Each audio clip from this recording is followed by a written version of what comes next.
All right, so this is episode 1 of the OTC podcast. We are the Good Brothers of OTC. Appreciate y'all for joining. It's our first episode, so it's really about to be light. It's about to be cool. I ain't gonna lie, a little nervous. You know what I'm saying? A little nervous, but it's all good. We're gonna get used to the spotlight. It's all good. But yeah, today, man, we really just gonna talk about our 2025 outlook when it comes to the markets. We're gonna talk a little bit about narratives that we think you should be paying attention to in terms of crypto. We're gonna get a little bit into the sectors and stuff like that to pay attention to in the stock realm. Then we're gonna get into some current events. You know, we didn't have that Tesla bomb situation happen. It's a lot going on related to that. Trump, I don't know, man. He might be on one, but he talking about getting his Panama Canal back over to, in American ownership. So we're gonna talk about how what that entails, how that could impact a few things. And then we're gonna get into CES. The CEO of NVIDIA is the keynote speaker. There's some NVIDIA chips that are, highly anticipated. You know what I'm saying? So just whatever he could say, anything he could say, there could be an announcement, whatever, could rally the stock. You never know. You never know. But that's what the agenda is going to be for today. So let's get right into it. So, my brother, and before we even get started, man, when we get to talking about financials and cryptos, now this is financial advice. Yes, sir. Yes, sir. Two random guys on the podcast, Two regular old dudes. Financial expertise. Whenever we get to talking about anything financial, we're telling you what we're doing. We're telling you things that we're looking into, our opinions, research that we've done. So just know that, and make an informed decision. Go do your own research. Don't ever get involved in any type of investment activity. Don't do anything based on what we say. We want to be a catalyst for you guys doing research. We want to be a catalyst for informing you guys on these stocks, whether it be cryptos, different catalysts, different news events, different geopolitics, politics that can affect our investments, all of that kind of stuff. So that's what we want to bring to the table. That's the value we want to add into you guys' lives. We ain't here to tell you what to invest in. We're not finna hold your hand, do this, do that. That's not what we're here for. But man, like my co-host said, man, let's get into it. Episode 1, let's do it. On me. Couldn't have said it any better, because that's the last thing I want us to be at Christmas dinner talking about, boy, I invested in and it's down 30 points. Man, I ain't got time for that. If you did your research and you decide to buy into it, man, you should be cool. You should be good unless something fundamentally changes. But anyway, man, 2025 outlook on the markets, bro. So the end of 2024 was not surprising, at least to me, because anytime you got a presidential election going on, the markets have some type of reaction, whether it's bullish or bearish. It just depends on the candidate, really. Yeah. So to see the type of rally we saw, I wasn't too shocked, but I would not be shocked also if this rally was short-lived. That's just me. I mean, I feel like usually the last year of his term is when the stock market performs the best as far as stocks. Now, cryptos, I'm not sure if crypto reacts to presidential terms the same, but as far as stocks, the last year of a president's term is usually the best in terms of the stock market for that president's term. And in 2024, we did have a lot of crazy growth. We had, in terms of stocks, we had NVIDIA go upwards of 180+% increase. We had Palantir have a massive increase. We had Broadcom have a massive increase. We had things like MicroStrategy, which, ties into kind of what Bitcoin got going on. So yes, sir. We had a big year in 2024 in terms of growth, stocks, and crypto. And I kind of see that kind of going into 2025 now with Trump taking office and things like tariffs and, all that kind of stuff that he got going on. We don't know how to affect the markets quite yet. Although we do know when you have things like tariffs, the prices of goods and services goes up, which could affect the stock market if we get pushed into recession, if we get pushed into things like people losing jobs, whatever may come with the different policy, the mass deportations and all that kind of stuff. We just have to see, man. I'm still in favor of us having a big year in 2025. You just got to know where to look, man. You got to know where the money is. I think tech, semiconductor specifically, is going to have a big year. I think AI is still going to have a big year with autonomous AI agents. And we got a lot of good things coming, man. That's what CES tonight, man. We got to tap in. I feel like it's a lot of good that's still going to be going on this year to push us forward and have good growth this year going into 2025 for sure. Yeah, I mean, I definitely somewhat share your sentiment related to having a good year in 2025 related to the markets.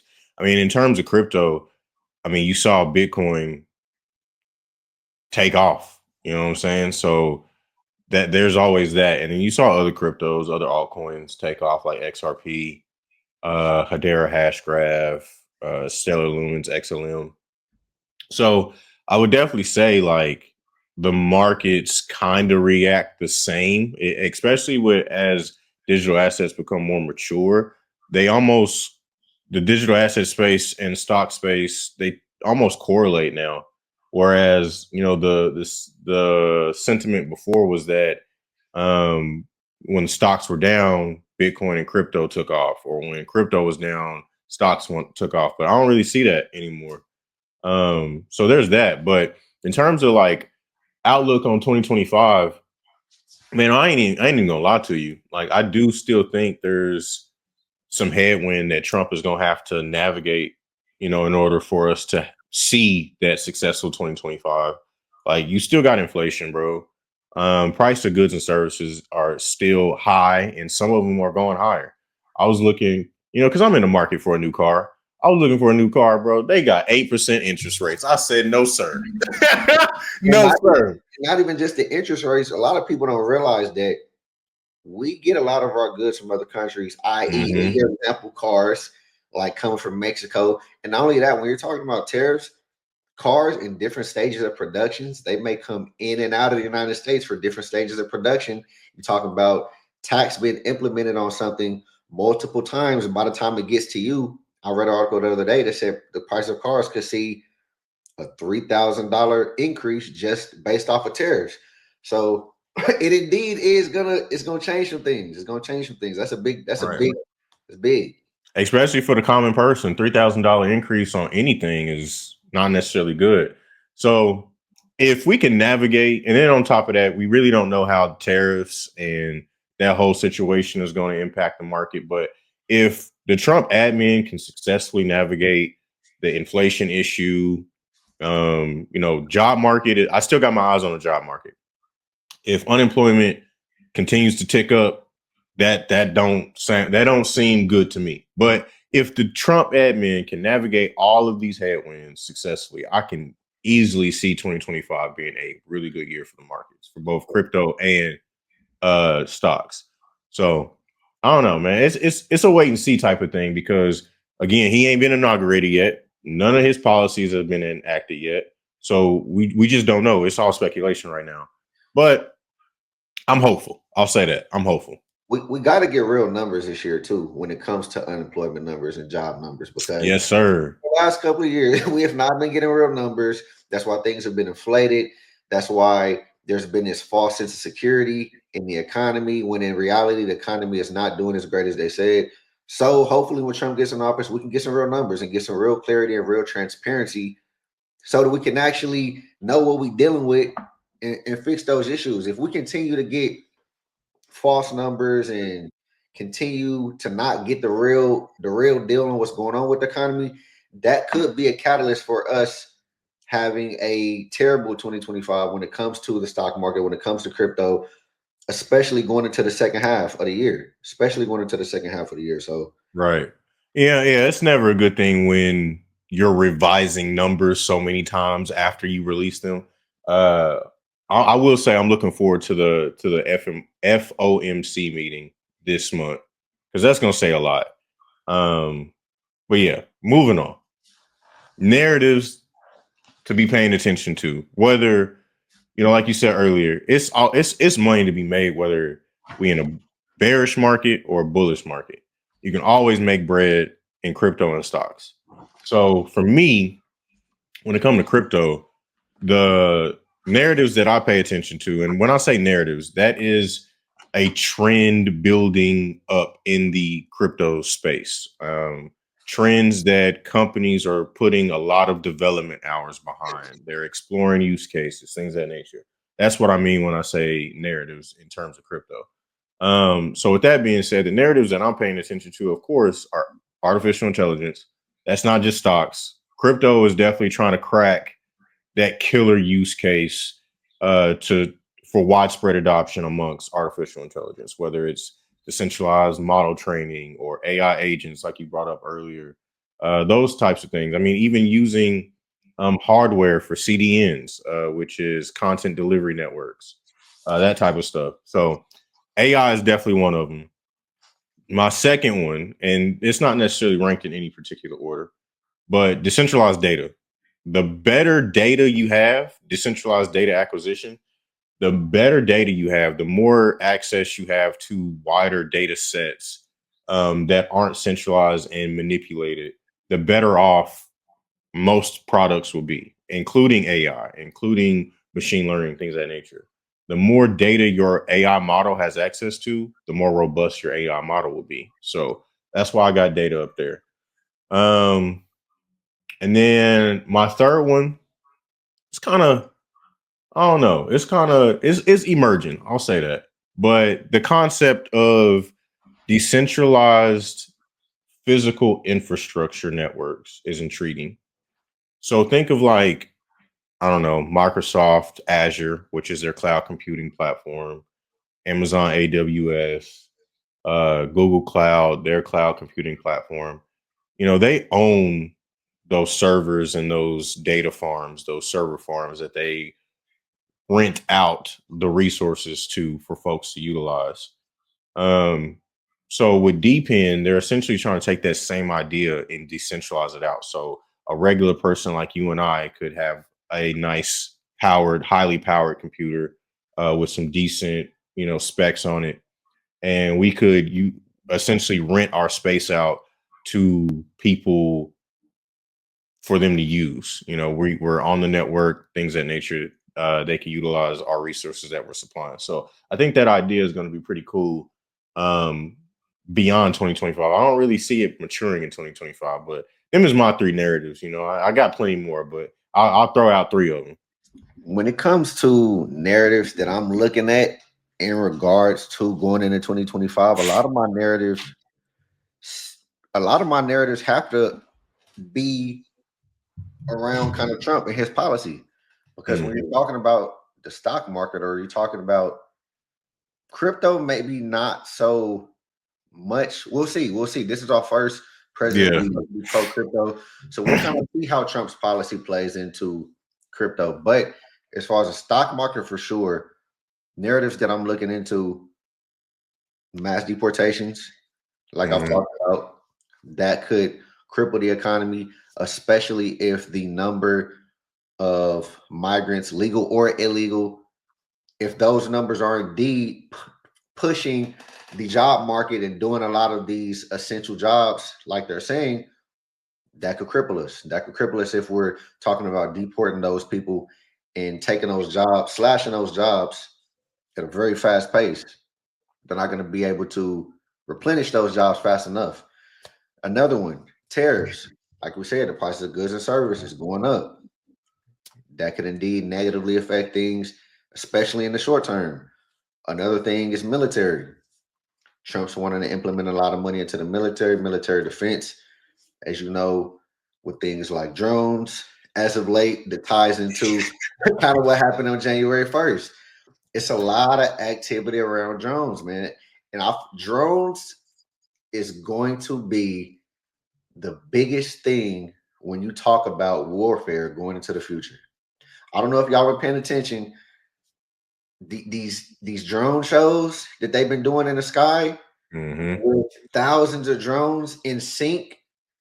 y'all thinking this is just for show, bruh. Yeah, this ain't for play. when I see thousands of drones moving in unison like that, I'm thinking like, what kind of dangerous capability could these drones really have, and what are the implications? Because when we're talking about drones, our government at least is not being forthcoming with what's really going on with drones. We don't really hear a lot about drones and the technology and all the stuff that's going on. That's why companies like Palantir and Anduril, that's not even public yet, companies like that that are getting into autonomous drones, AI drones. It's a reason why Trump wants to pour money into the military sector.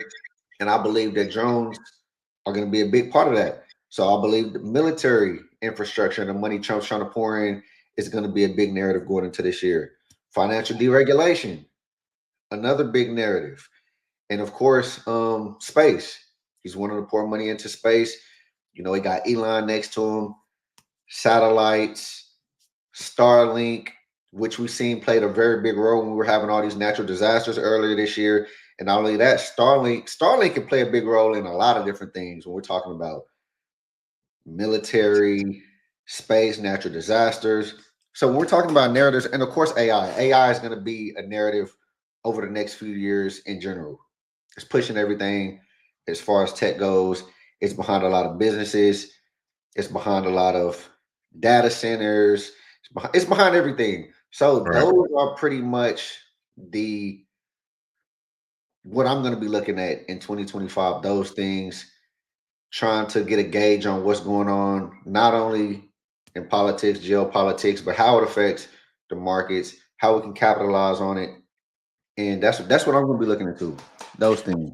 You bring up a good point. It's not just from a technological perspective. It's also like the political geospatial area that you have to pay attention to, because from a technological perspective, yeah, a lot of good things are happening, but what really drives all of that is the politics. You know what I'm saying? So not just in the United States, but just globally.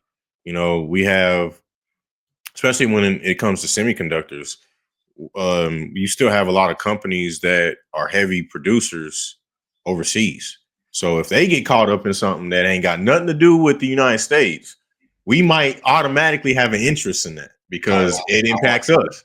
Taiwan Semiconductors. Right. So, man, when analyzing all of this, you have to really zoom out and look at the big picture across the board, not just be so tunnel vision on one or two particular things. So yeah, that's actually a good point to have. You know, things that you wouldn't think have anything to do with the markets could impact the markets, because you just never know.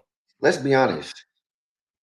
When you think about AI and tech, large language models, chat GPT, all of that stuff, you have to understand the catalyst of why it is so important, why all of our biggest companies, the Magnificent Seven, the government is pouring money into these sectors and really pushing for this stuff and pushing the growth of this technology. It's not just because they want to see the technology just do all these great things. Right. Geopolitics. Right. We have to get these things going before China does. Right. America always wants to be number one. You know, it goes back to the whole race to the internet, or even further back, race to the moon. You know what I'm saying? Like, whether you believe we landed on the moon or not, that's a different conversation. But the whole point was being first to the moon and what being first symbolizes. So we captured the internet. United States captured the internet. We were the first country to truly embrace, the internet age, right? So these things involving crypto, AI, quantum computing, those types of things, it's so important from a geopolitical power scale perspective to be first or be looked at as a favorable place to be to innovate. Because if you aren't, then another country is going to be first, and another country is going to be where all the money goes for innovation. That's not what you want, especially being in the United States. And that's just one side of it. You got to look at the national security aspect of it. Absolutely. That's just one. Yeah, we want to be at the front of the technology to have power, but we also want to be at the front of the technology for security because, like we've seen, and I think it's in 2025 is really going to be telling because we're ahead right now, but it's proving to be.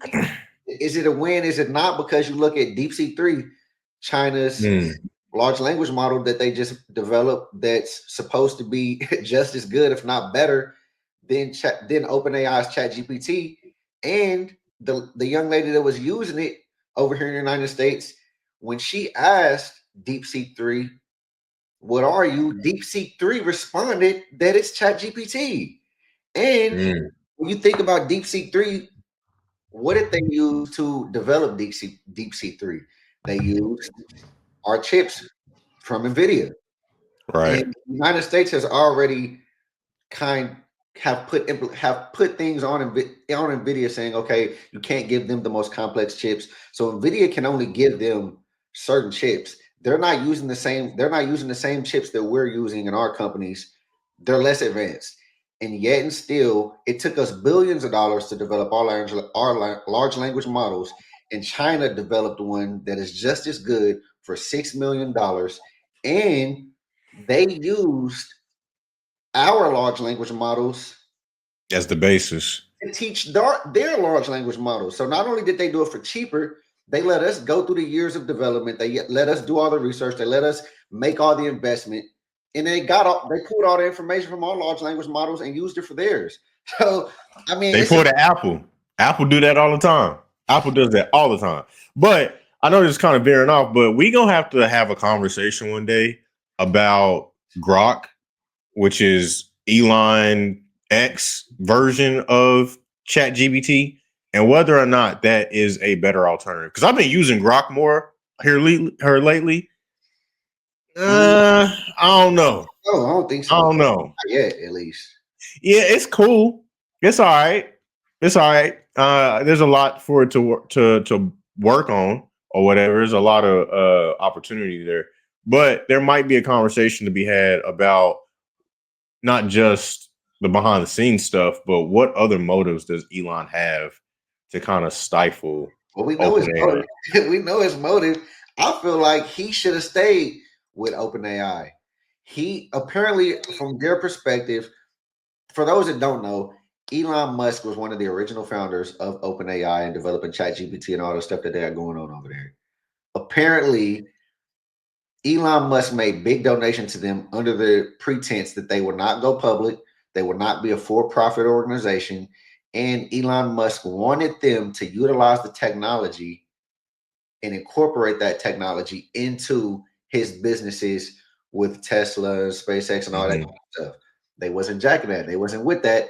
They said, no, we don't want to do that. And now we see they have partnership with Apple, and they're trying to become for profit. Elon Musk is like, no, no. Right. Elon Musk separated. He started XAI. He's building up his own thing. But in the meantime, he wants to dilute what they got going on. He want to keep them from going for a profit. Because I'm telling you, if OpenAI goes profit, they are out of here. And I'm gonna be the first one. They definitely are. Because did you watch that video I sent you detailing some of the people on that board? I think I did. I have to go back and rewatch it again, bro. I don't know. They well connected. That's all I'm gonna say. That's some smoke I don't want. So we'll just keep it at that. They well connected. But segueing back on topic. So you kind of touched on sectors or whatever related to stocks, but what sectors do you think could really benefit from some of Trump's policies? Because whether you like Donald Trump or not, let's be objective here. Yeah. He's the president of the United States. He's about to be the 47th president of the United States. So if you are objective and you want to position yourself to be able to take advantage of this next 4 years, then you got to stay hip to what Trump got going on, whether you like him, the figure, or not. So what sectors do you see that could, really be beneficial to kind of get some exposure to, or at least be looking at to take advantage of what Trump got going on, or at least is proposing to put in place when he is inaugurated on January 20th? So, I did a video going into detail about this on my YouTube channel. Shameless plug. Go tap in. On me, ain't no shame in that. Brandon Lou 1 on YouTube. But I think the most obvious one we have to mention is anything that has to do with Elon Musk, first and foremost. Tesla. Of course, he has so many companies that ain't in public yet. But as we've seen, look what Tesla's done since Trump has been president-elect and Elon Musk been connected to him. I think you can expect to see anything surrounding Elon Musk, any companies he's involved in, especially Tesla, because Tesla is not just a car company. Tesla is indeed a tech company. Tesla, first and foremost, I will be paying attention to. Now, when I talked about mass deportations, I've talked about we have contractors that the government uses, like Core Civic and GEO Group. And those are inauguration and customs enforcement contractors. When we're talking about mass deportations, companies like that are going to be the ones that help facilitate the transport, the holding, all of that kind of stuff of illegal migrants. So you can be looking into that when we're talking about mass deportations. When we're talking about tariffs, you can be looking at real estate, REITs. You have that option, because indeed, when you do tariffs, it can be one or two things. The company's going to pass the buck to us and raise prices, or in the mid to long term, they're going to eventually bring their manufacturing back over here. And when they bring their manufacturing back over here, they're going to have to buy real estate. So you can look at real estate to be going up. You can look at, I talked about the railroad stocks going up, like CSX. CSX CEO came out and spoke about tariffs, and that if tariffs were indeed a thing and a lot of companies started to move their goods and services here domestically, that they will be heavily involved. So you can look at railroad stocks. When it comes to military, you can look at stocks like Palantir. You can look at Lockheed Martin, big stocks like that. When you're looking into military, be looking at those. When you're talking about financial deregulation, you can look into the financial sector a little bit. And also, not only that, you can look into a lot of different companies in general, because when you have financial deregulation, they're able to run business more effectively without government interference. When you see some of these things like companies being blocked from acquisitions and mergers, when you see stuff like that, that's government interference.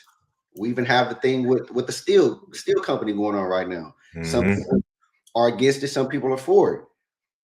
Stuff like that.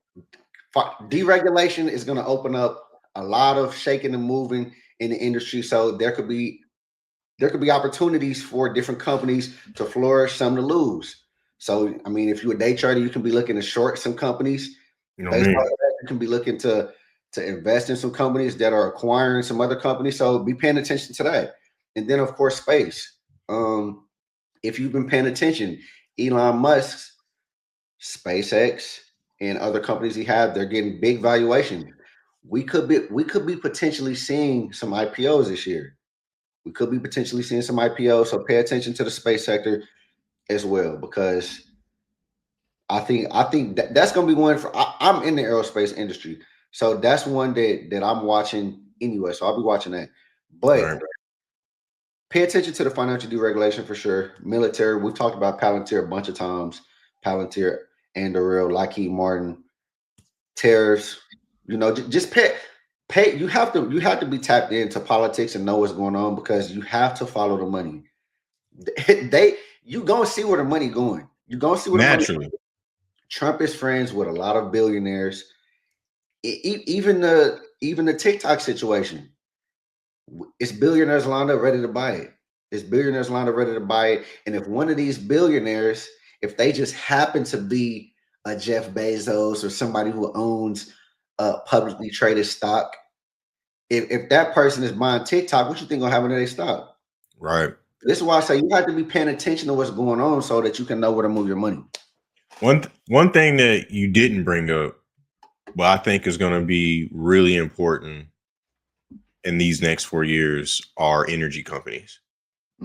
Yeah. So, like, the whole fight about fossil fuels, this, that, and the third. I'm in the energy sector. So I'm gonna just tell y'all this right now. The whole renewable energy thing, I'm telling you right now, that's a farce.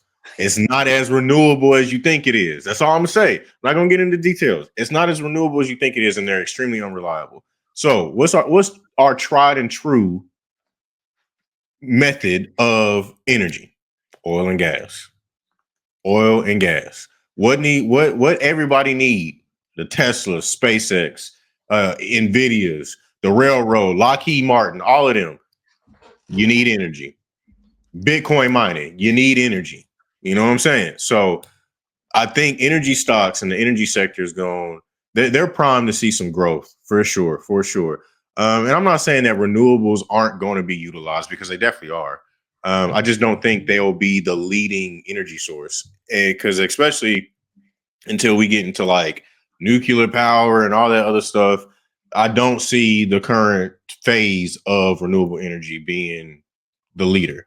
Now, people have a lot of angst against oil and gas because of fracking and drilling and this, that, and the third. And that is totally something that we should be concerned about, because that tears up our environment. You know what I'm saying? That displaces animals. You got historic lands with our Native Americans and things of that nature that you want to preserve. So I totally get that part. But when companies do their drilling responsibly, you don't really have that issue, right? It's still going to be high demand. These last 4 years, during the Biden administration, energy has been extremely cheap compared to, other times. Or I'm sorry, not cheap, extremely expensive compared to other times.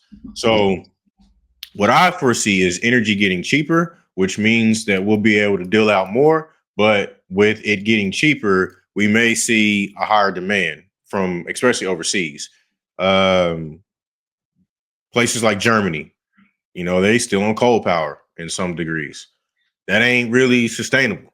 You know what I'm saying? So especially when it get cold out there, you trying to fire up a coal plant, good luck. Good luck. So yeah, I definitely think energy is primed to like really see some growth, especially with growth in other industries like crypto, digital asset, especially Bitcoin mining. You got the Teslas. These quantum computers need reliable energy sources. That's where that is. And that's another thing. A lot of people don't understand that them Tesla rechargeable batteries. I won't say Tesla rechargeable batteries, but bad for the fam. bad. And then that's another thing. How do you think that battery is getting charged? When you plug in that charger to charge your car, how do you think that's getting charged? It's burning what? Gas, oil to generate the electricity to charge your devices. When you plug in your phone to charge it overnight, it's burning oil or gas in order to generate that electricity to charge your phone.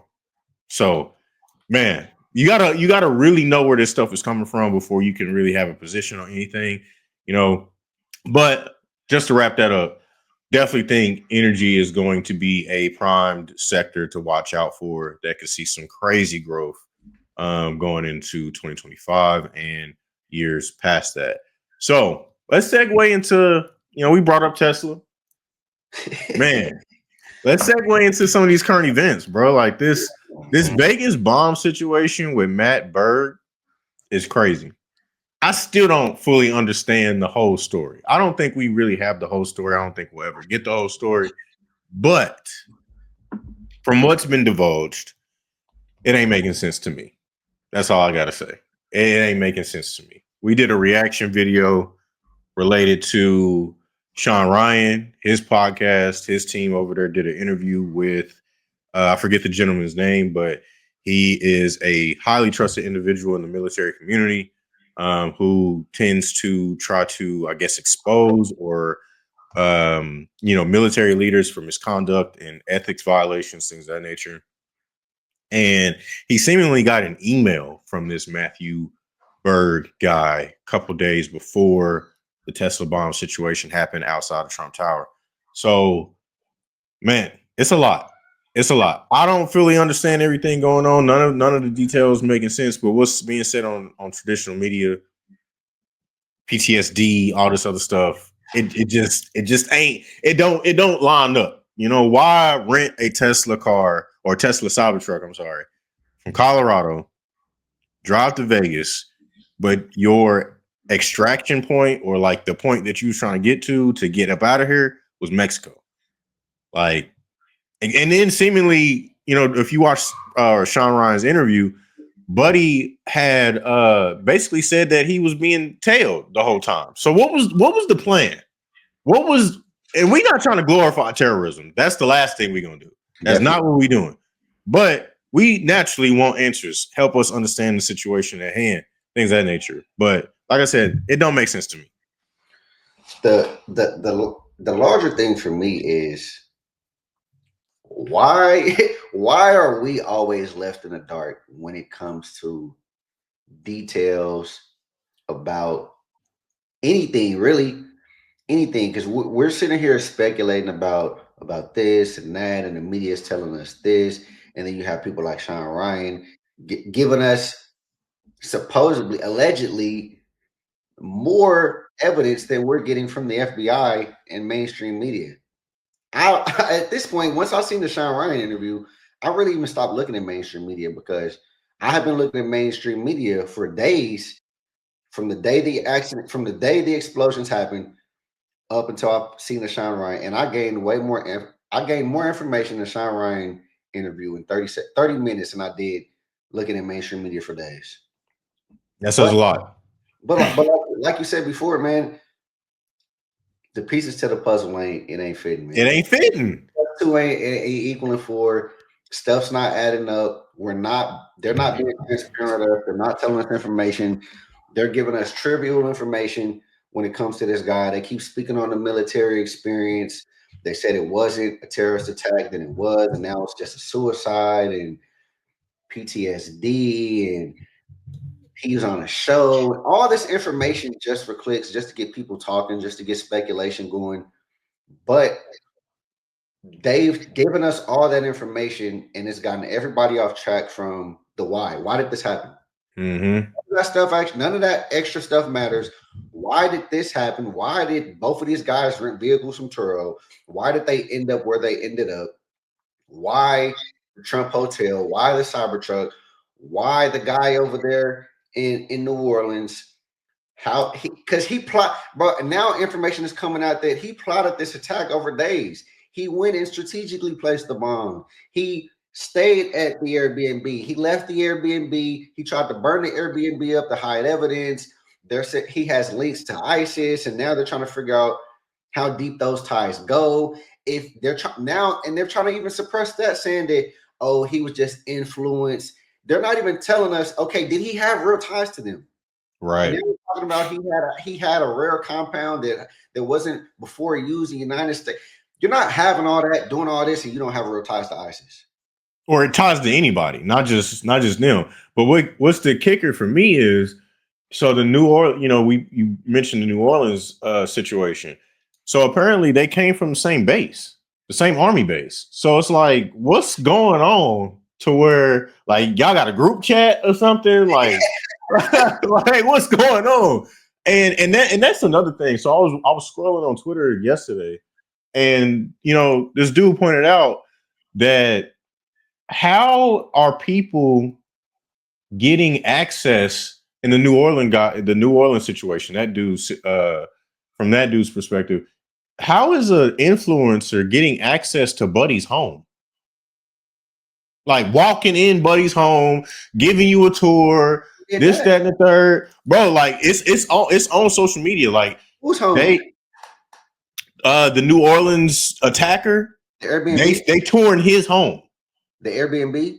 Yes. Or the Airbnb, the home, whatever. They're touring wherever he was at. And it's like, how did you get access to that and that fast? So to me, it's almost like, the same thing that we said during the Sean Ryan reaction. It's almost like they want us to know this type of stuff, or they want us to be asking these questions or something like that. Because why else would you? I don't know, bro. A regular influencer like you, me, or anybody that can just pull up a camera and now all of a sudden you got access to the Airbnb that this attacker was apparently staying in, or his home, place of residence, wherever he was laying his head at. To me, that's odd. That's so odd. Like if it's an ongoing investigation, how are civilians involved in this so quickly? I didn't even know that. Bro. Man, literally pull it up. It was on X, it's on TikTok, bro. It's everywhere. How did they get access to the guy in because really when we're talking about the Las Vegas, we don't have any details. We don't have none. It's seeming like they're way, and this even more reason why I have questions towards that one, especially with the Sean Ryan background information. Apparently, he hosted a Twitter Spaces last night, so I got to go back and look at that. It's seeming like they're wanting to give us way more details with this New Orleans guy. They're in his house. The FBI released footage from his. What are they're not meta glasses. It's some type of glasses that he wore when he was actually walking through downtown, placing these. Yeah, them Ray-Ban joints. Yeah. How did they even get that? How did they get that footage? I don't know, bro. I really don't know. I got way more questions than answers, and I feel like, I'm putting my conspiratorial hat on. All of this is a distraction for something else. That's all I'm gonna say. All of this is a distraction for something else, because the fact that none of this is making sense, mainstream media, of course, is not giving us no answers. The fact that, Sean Ryan could be connected or whatever, but the fact that he was able to air that interview, given the circumstances, how quickly after the fact that interview happened, and then the whole influencer thing, touring the Airbnb for the New Orleans situation, like, bro, enough, man. I was born at night, but I wasn't born last night, and all I can say is something ain't right. That's all I got. Hey man, I don't know. We're going to keep following the story. Bits and pieces keep coming out, but we very well could not ever get to the end of this. They just gonna drag it out till something else takes place, and then this will just be white noise. We won't be talking anymore. Bro, I'm gonna end this. I'm gonna end this, and then we're gonna segue to something else with it. My pops, he always say, when it's a whole bunch of BS going on in the news around the world, man, somebody better be watching the money.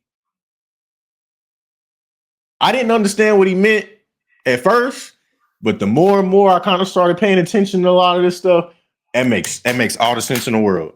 And that goes back to what we talking about. You best believe we're watching it. Somebody better be watching the money. We might have this, and we might have Joy Taylor over there involved in freak off at Fox, but we watching the money. Trust and believe, we watching the money. Hey, I ain't even gonna, man. Yeah. We watching it. We watching yo, hey, she was slanging that thing, boy. That's all I can say. That's crazy. I can't say it, man. But hey, be on the watch. Be on the watch for who else get caught up in that. That's all I gotta say. I just pray it ain't Taylor Rooks. I love Taylor Rooks. Bro, I literally was telling my friend yesterday. I was like, all right, as soon as I seen that. No, it can't be. I'm not. Even if I'm not believing it. I'm not believing it.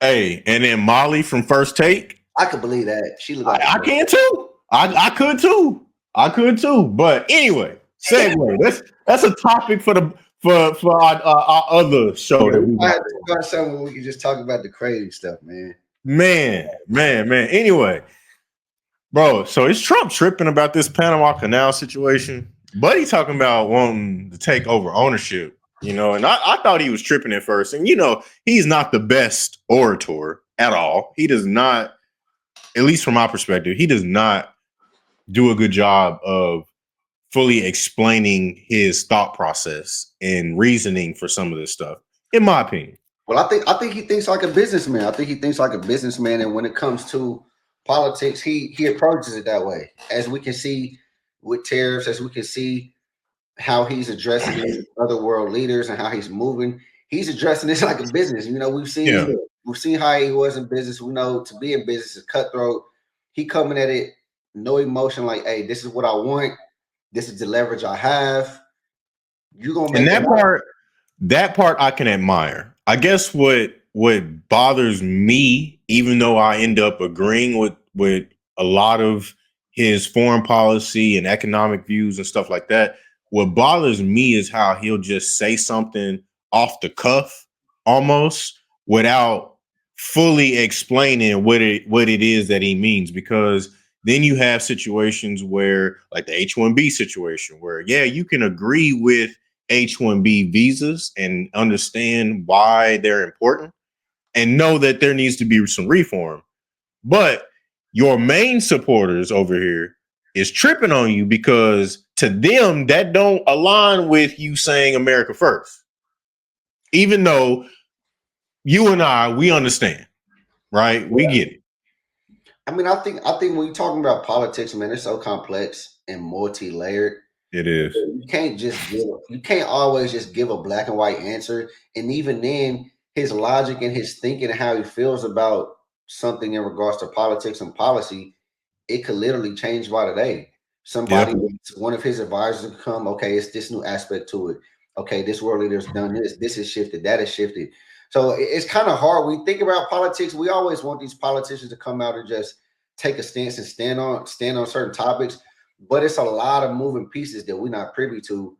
Yeah. Which is why the more I'm starting to understand politics and geopolitics and just how economics work in general, is it's a lot of moving pieces. So they can't always just come out and be like, all right, this is what it is, and it's that. Yeah. You know, You gotta be flexible. like H-1 visas, for example. Yes, we want to be tough on illegal immigration. We want America to be first. We want our citizens and our economy and our GDP to be first. We want America to be great again, like as he says. But when you're talking about H-1B visas, I say it's multifaceted and multi-layered because at first I was on the stance like, nah, we ain't jacking it. America first. But when you look at it from a different lens, in order for America to be first, we need the best talent. Right. So two things can be true at once. He can be for America being first and also be for pulling outside talent, the best talent from other countries in order to achieve that end goal. And it may sound like he's going against what he said or not holding true to his supporters and his promises, but he indeed could be doing that. But most people won't get it until you get to the end goal. Right. And I posted a video on my YouTube, shameless plug, AFHD Media on YouTube. Hit me on the subscribe. But in my video, I talked about how America was built on the melting pot. America has always been a melting pot. So it's always been different cultures and different perspectives and walks of life coming to America in search for better opportunity. So why would you want to cut off part of what makes America America simply because you have your views on illegal immigration? Like, yeah, totally. Be tough on illegal immigration. We don't want to. I don't agree with open borders at all whatsoever. But I'd be pretty short-sighted and foolish to think that there's not amazing talent overseas that we could attract to come over here for innovation and all types of stuff. Especially when you're talking about artificial intelligence, blockchain, quantum computing. We need the best talent to be here. We want innovation to happen here. So we have the best capital markets for a reason. You know what I'm saying? Like, and if we stop attracting that talent, we stopped attracting potential investors and business people, all because of, swinging on the total opposite of the spectrum on immigration. We be shooting ourselves in the foot. We need to be somewhere in the middle. You know what I'm saying? Where, yeah, we can be tough on illegal immigration, but we also attract all the best talent across the world, not just in America. So, but go ahead. One more thing to speak that I have to say in regards to immigration in general. I think, and I've spoken on this before, immigration and the word migrant and all that stuff is starting to become a derogatory term. And we got to remember, we have to remember that white people is migrants to this country. Right. Was migrants to this country. A lot of our biggest figures, Elon Musk, Trump's own wife, a lot of influential figures we have here are indeed migrants. So let's not villainize the word migrants. People coming over here illegally, is that an issue? Yes. But just because somebody's a migrant or they migrated over here or they're foreign and whatever it is, we got in 2025, we got to cut migrants. We're not going to villainize the word migrant and villainize people coming over here from other countries, because it's starting to get to the point. I'm watching different media outlets and different news outlets and different politicians who are saying that they don't want migrants coming into this country at all. Yeah, that's crazy. That's stupid. That'll set us back. Yeah, for sure. That's so stupid and short-sighted, bro. And that's what I mean. Tech, business. We need migrants in every aspect of every aspect of anything, bro. We need that. You don't want just, bro. If we stop cutting off everything and send everybody out of here and all that kind of stuff, we will fall. We will fall fast. Yeah. I mean, we kind of went off on a tangent, but all that stuff is important. But in terms of the Panama Canal, when I started doing my research, because I didn't really understand why the Panama Canal could be so important or so pivotal. I get it. I get why he wanted it. It's a major trade waterway. So, and in the fact that you potentially, I can't confirm this, but you potentially have Chinese operatives controlling one end of the port or the other. What happens when Trump puts in these tariffs and then the side of the port that Hong Kong, by way of China, controls is like, nah, we ain't letting your ships through here. I don't want that problem. I don't even want the potential of that problem. So I get why Trump wants it, because the Panamanian government, bro, y'all getting in bed with my enemies. What's up with that? Hey, I'll say this: we gave over control in 1999. And President Molino of Panama, since all of this has transpired, he says he's willing to have a conversation with Trump, but at the same time, he's expressed their independence, like saying, "Hey, this is ours. This is ours." And of course, we would have to go and look at. I don't really know all the details in all of the intricacies that went into giving it to him and what guidelines they had to follow and for how long in order for that agreement to still be solid. So, we will have to look into that. But when you're talking about getting in bed with enemies, it's kind of hard to have that stance when your right-hand man is in bed with China too. That's a good point. In bed with China, and I did a video the other day, a retired U.S. general calling him a national security threat because he is indeed received billions of dollars from China over there. He has big market share when it comes to EVs, and China had something. They have if the Chinese government is investing money into you, you have to provide them intelligence. So when you're talking about getting in bed with the ops, what's up with that, Elon? Your main man. What's up? Elon Musk came out and said that I paid those debts, so I'm no longer tied to those obligations. But still, you still in bed with them. You still have factories over there. You still have big business over there in China. And when it comes to this Panama Canal, to tie it back to that, we have to actually indeed see if Trump even has the power to go over there and snatch that, because we got to remember, politicians say a lot of things. Right. Trump, the last president, has said a lot of things. This could just be fear tactics. We've even seen his talks with tariffs and all that. And when it came to Canada, Mexico, China, and just alone, them tariff talks with Canada, you seen what's to happen today. Today, Prime Minister, he out the door. Imagine we talking about Trump is doing it. Hey, Trump is not a dummy. Right. You know what he's doing in certain aspects, and he knows business. You don't get to that level being a dummy. You don't become the president twice being a dummy. And when it comes to business, when it comes to negotiations, go read his book, The Art of the Deal. He know what he's doing. He know what he's doing. That's actually, that and 50 Laws is probably one of my favorite books. Oh, and The Creature from Jekyll Island. Them is my 3 favorite books. He know what he's doing, man. bro. And that's a good point. Like politicians do just be saying stuff, whether it be fear tactics or just trying to get a rile out of people. But I mean, he ain't even like I said in the beginning of this episode, he not even in office yet. We just speculating. We don't know what could happen when he gets inaugurated. What policies get put in place? You know what I'm saying? Like even with the Bitcoin Act of 2024, that's been in the works for a minute. The Stablecoin Act been in the works for a minute. So we don't know. We don't know until we know. We don't know until he get in there, and then from that point forward, we can see. But let's go ahead and segue over to a CES preview. You know what I'm saying? That thing kick off tonight, I believe. Boy, hey, look, man. It not even from an investment standpoint, not just from an investment standpoint, but it's almost time for me to upgrade my rig over here. So, hey, buddy, what's up on them chips, man?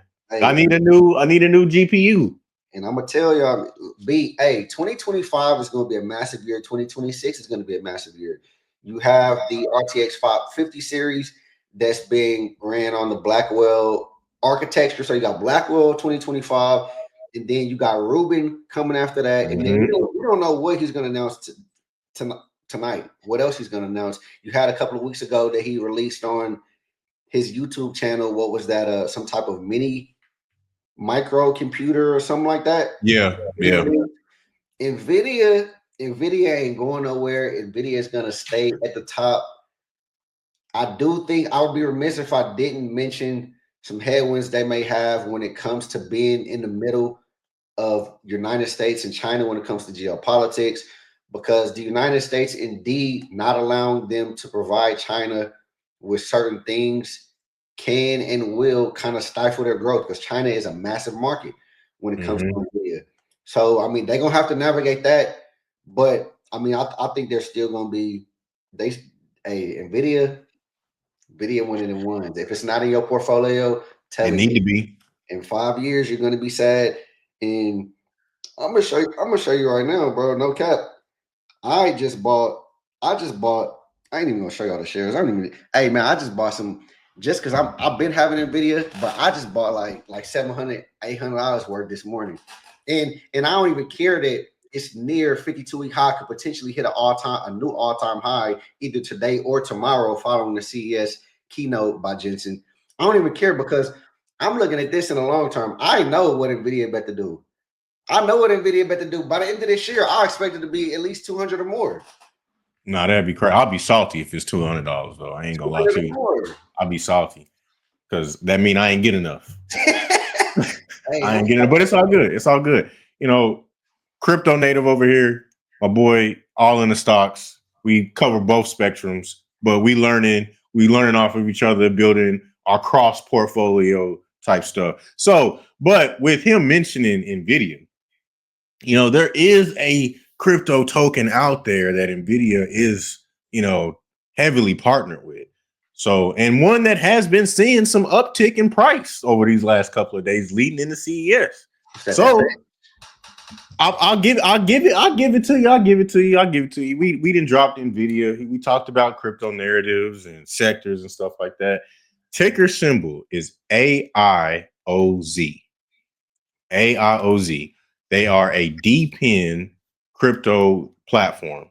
Nvidia is partnering with them. They're in their acceleration program. They're utilizing some of Nvidia's hardware to help push some of their use cases, specifically related to AI agents, Web3 streaming, Web3 AI, CDNs, which is that content delivery networks, all types of stuff. So again, ticker symbol is AIOZ. Definitely not affiliated by any means. Make sure you do your research. This is not financial advice, but it's on my watch list. I gave you one on my watch list. How about that? Hey, for me, I'm not gonna give y'all my watch list just yet, and I tell you that because I've already forecasted. I already believe that we're gonna see some red days. I think we're gonna see some pullback in the markets. So I don't want anybody going to do anything based on what I say because you're gonna jump into something, not do your research, and you're gonna come back and call me a fraud. Oh And I don't need no.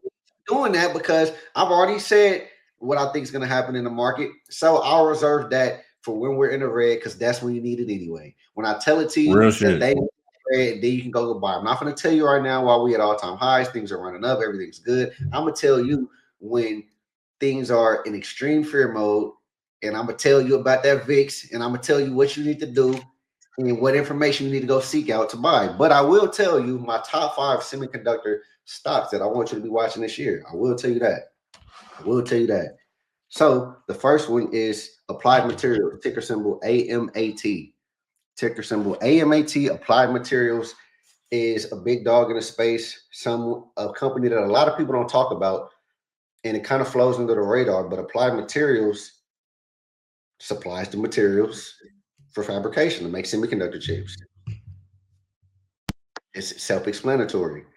You're not making the chips without the materials needed to make the chips. So AMAT is indefinitely, as long as semiconductors is running things, AMAT is going to be here. AMAT is a big one. The next one, ASML. ASML provides the lithography machines that's used for fabrication to make the semiconductor chips. Again, self-explanatory. You're talking about Applied Materials. They're providing you with the materials to make the chips. ASML is providing you with the machinery for the lithography to make the chips. And then we're talking about TSMC. That's the next one. TSMC, as you know, Taiwan Semiconductors, they make the chips for all of the massive players. When you're talking about NVIDIA's, AMD's, Broadcom's, all of the big players, they're the heart of the whole operation. No matter what company you like, no matter if you like GPUs, no matter if you like the application specific chips, doesn't matter. TSMC, they're the heart of it. And then I'll throw in NVIDIA because, of course, NVIDIA is the massive, biggest player when you're talking about GPUs. And then I'll throw in Broadcom, ticker symbol ABGO. NVIDIA's ticker symbol is NVDA. Broadcom, they make application specific chips. They're the biggest player in that market. And then I'll throw in AMD for honorary mention because AMD didn't have a great second half in 2024, but I believe that they're going to be primed for a great 2025 and beyond. Their CEO is amazing. They're working on a lot of big things. I think they had a more muted second half because of Broadcom kind of taking over a little bit of market share when it comes to application specific chips. But hey, man, don't count AMD out. AMD is going to be a big player.